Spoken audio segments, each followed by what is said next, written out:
Pablo Escobar didn't just buy guns. He bought loyalty. While the government talked, Escobar built houses, schools, football fields. For the poor, he wasn't a criminal. He was the only one who showed up. Mothers named their children after him. Communities hid him. People died for him. Escobar understood something very simple. If the state fails, crime becomes charity, and charity becomes protection. Escobar had a business model.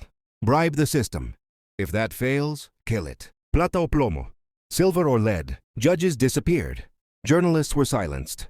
Politicians exploded in their cars. Cities became war zones. Bombs replaced laws. Fear wasn't a side effect. It was the strategy. In 1991, Escobar surrendered. Not because he lost, but because he negotiated. La Catedral wasn't a prison. It was a resort. Alcohol, women, luxury. He ran his cartel from inside. When the government tried to move him, Escobar escaped. Even behind bars, he was free. Now the rules changed. The government, the military, special units. Everyone wanted Escobar dead. He was alone, paranoid, hunted. On December 2nd, 1993, he was found on a rooftop in Medellín. Shots fired. Silence followed. The empire collapsed in seconds. Pablo Escobar is dead, but his myth survived. Tourists visit his grave. Merchandise sells his face. Stories turn him into a legend. But legends forget one thing. Thousands died, a country burned, and nothing was worth it. Crime doesn't create heroes. It creates funerals. There is a point in extreme wealth where money stops being a solution and becomes a logistical nightmare. Pablo Escobar was earning so much cash that counting it became symbolic.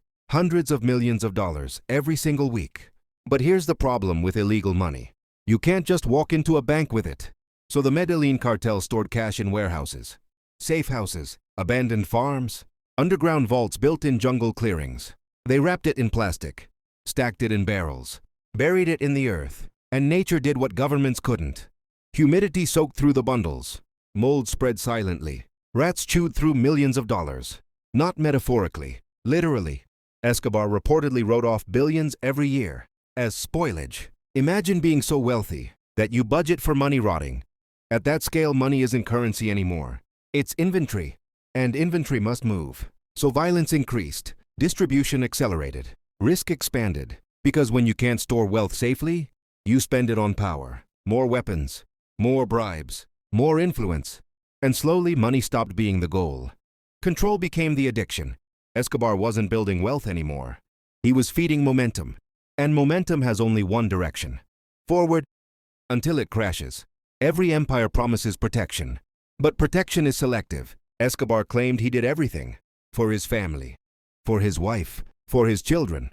But what does safety look like? When your name is the most hunted in the country? His son grew up behind walls. Behind armed guards. Behind aliases. His daughter lived surrounded by luxury. That felt more like confinement. Hotels became prisons. Safe houses became isolation chambers. Every car ride carried risk. Every phone call carried paranoia. When bombs exploded in cities, they weren't just headlines. They were reminders that power creates enemies faster than it creates security. Escobar could build neighborhoods. He could bribe officials. He could buy loyalty. But he could not buy normal childhoods. He could not buy peace. And when the empire collapsed, it wasn't just a criminal who fell. It was a father. And history rarely asks whether the children chose the legacy. When Escobar died, headlines called it the end. But markets don't disappear. They adapt. The Medellín Cartel fractured into smaller groups. Competitors emerged.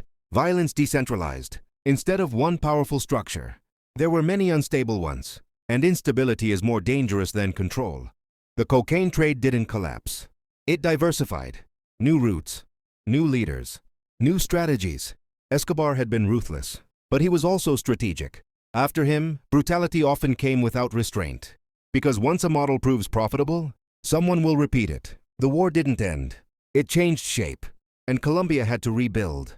Not just infrastructure, but identity. Time transforms criminals into characters. Series, documentaries, merchandise. Escobar became aesthetic. Quotes printed on shirts, faces painted on murals, tours selling nostalgia. But nostalgia edits reality. It removes victims. It softens explosions. It dramatizes ambition. Entertainment thrives on tension. And Escobar's life had plenty of it. But tension is not tragedy. And style is not consequence. The danger of myth is not admiration.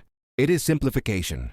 Because once violence becomes a story, it risks becoming inspiration. And that is where history must intervene. Not to glorify, not to censor, but to remember accurately.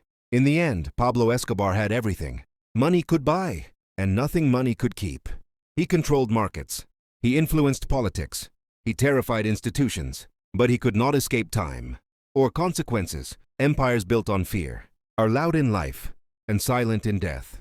Escobar died on a rooftop, not in a palace, not in exile, not undefeated, alone. And that is the final lesson. Power is temporary. Fear is unstable. Crime is expensive. History remembers names, but it remembers impact more. And Colombia remembers both.